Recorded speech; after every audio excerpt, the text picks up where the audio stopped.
ये दुनिया जितनी सुंदर है उतनी ही हैरान करने वाली। इस दुनिया में ऐसे ऐसे भी रिवाज हैं जिन्हें सुनकर आप हैरान हो जाएंगे। अगर आप एक लड़की हो और आपको अपने गांव के पुराने रिवाज के मुताबिक आपको विवाह करना है, वो भी किसी अन्य पुरुष से नहीं बल्कि अपने पिता से, आपका क्या रिएक्शन होगा? इस दुनिया में जितने अलग अलग देश हैं उनकी कल्चर और रहन सहन भी उतने ही अलग हैं, लेकिन कुछ प्रथा या रिवाज ऐसे भी होते हैं जिनके बारे में सुनते ही दिल झकझोर जाता है।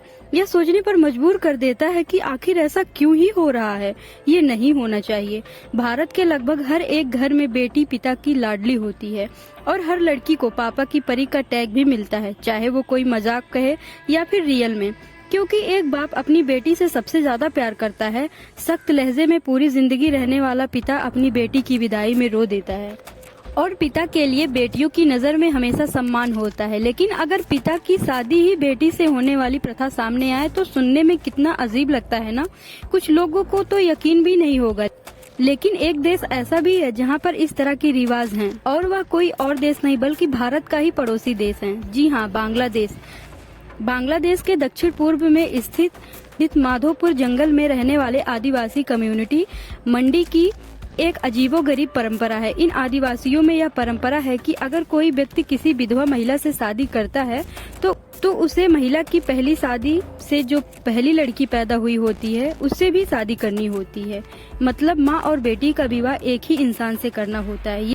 यह परंपरा केवल विधवा महिला के साथ ही होता है, यानी कि जो उसका बायोलॉजिकल पिता होता है उसके साथ नहीं होगा। लेकिन अगर वो किसी विधवा औरत से कोई पुरुष शादी कर रहा है और उस विधवा औरत को पहले से कोई बेटी है तो उस बेटी की भी शादी उसी लड़के से होगी जिससे उसकी माँ की शादी हुई है।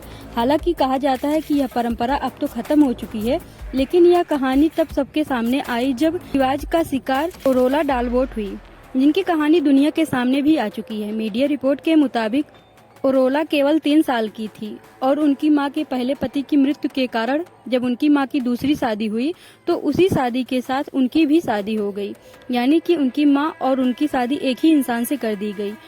और जब वह बड़ी हुई और इसके बारे में उन्हें पता चला कि उनके साथ ये सब हुआ था तो उनका शादी का सपना टूट गया। पिता को पति के रूप में देखना भी खौफनाक था, लेकिन शादी परिवार की जिंदगी के लिए जरूरी था। आपको जानकर हैरानी होगी कि इस आदिवासी कम्युनिटी में महिलाओं की हुकूमत चलती है, यानी कि यहाँ पर मात्रात्मक सत्ता है। कहने का मतलब है सब कुछ वहाँ की मालकिन महिलाएं होती हैं। फिर भी इस तरह की परंपराएं यहाँ पर मानी जाती हैं।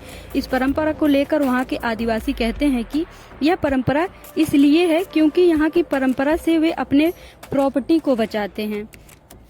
ये सारी बात जो मैंने आपको इस वीडियो में बताई ये इंटरनेट पर मिली जानकारी पर आधारित है। ये कितना सही है कितना गलत ये मैं नहीं जानती, मैं केवल इंटरनेट पर मिली जानकारी के आधार पर इन सब चीज़ों के बारे में आपको बता रही हूँ। वीडियो अगर आपको अच्छी लगी हो तो वीडियो को लाइक कर दीजिएगा, चैनल को सब्सक्राइब कर दीजिएगा, शेयर करिएगा और